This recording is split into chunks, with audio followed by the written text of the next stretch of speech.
La Dianétique, la puissance de la pensée sur le corps, fut publié le 9 mai 1950.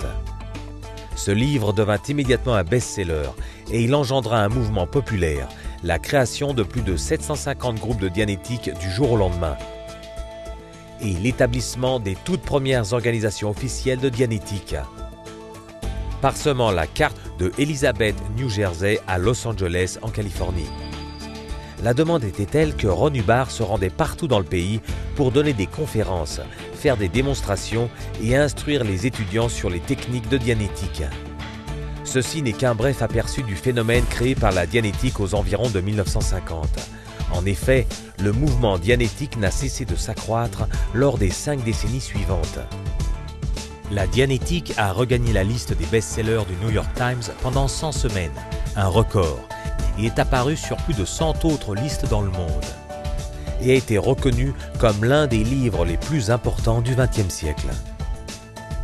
Il a également été traduit en plus de 50 langues, y compris en afrikaans, en hindi, en mongol, en portugais, en taïwanais et en zoulou. Un nouveau lecteur se procure le livre toutes les 4,8 secondes et commence alors une nouvelle aventure dans ce vaste royaume jusqu'ici inconnu et situé à 1 centimètre derrière notre front. Et à l'image de mai 50, les lecteurs du XXIe siècle se consacrent à améliorer leur propre vie, mais également celle de leur famille, de leurs amis et de leur communauté.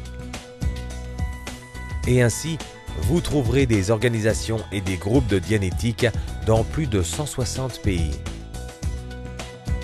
Pour vous en donner une vue générale, voici un résumé succinct du monde de la dianétique d'aujourd'hui. En Bolivie, depuis Santa Cruz de la Sierra jusqu'à la vallée du Cochabamba et la capitale La Paz, les dianéticiens sont actifs aux côtés de professionnels tels que médecins, dessinateurs, architectes et entrepreneurs. Dans le pays africain du Mali, un groupe de dianétique compte quelques centaines de personnes, dont certaines viennent d'aussi loin que de Tombouctou. Dans le centre industriel de Modène en Italie, des centaines de personnes se forment à la dianétique. En France, on peut trouver la dianétique le long de la Côte d'Azur, tout spécialement à Marseille, à Cannes et à Nice. À travers l'Europe de l'Est, la dianétique se répand partout dans les Balkans, en Slovénie, en Serbie, en Bosnie et en Macédoine. Et au sein de la communauté des États indépendants, ce sont plus de 100 groupes de dianétique qui s'activent, comme à Moscou, ou bien dans la région de Saint-Pétersbourg, à Arzamas et dans la région d'Astrakhan sur la mer Caspienne.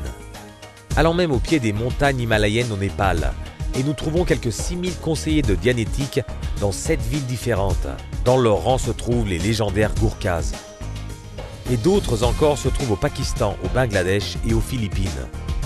Des milliers d'autres personnes utilisent les techniques de la dianétique, que ce soit à Taïwan, au Japon, en Nouvelle-Zélande et en Australie, et même aussi loin qu'en Papouasie-Nouvelle-Guinée. Il est donc certain que la dianétique est le best-seller de tous les temps concernant l'esprit humain, tout en représentant un mouvement de dimension universelle. Mais encore plus, voici l'importance que revêt la dianétique pour quiconque ose ouvrir le livre. Le début d'une aventure qui peut restaurer santé d'esprit, compétence et bonheur.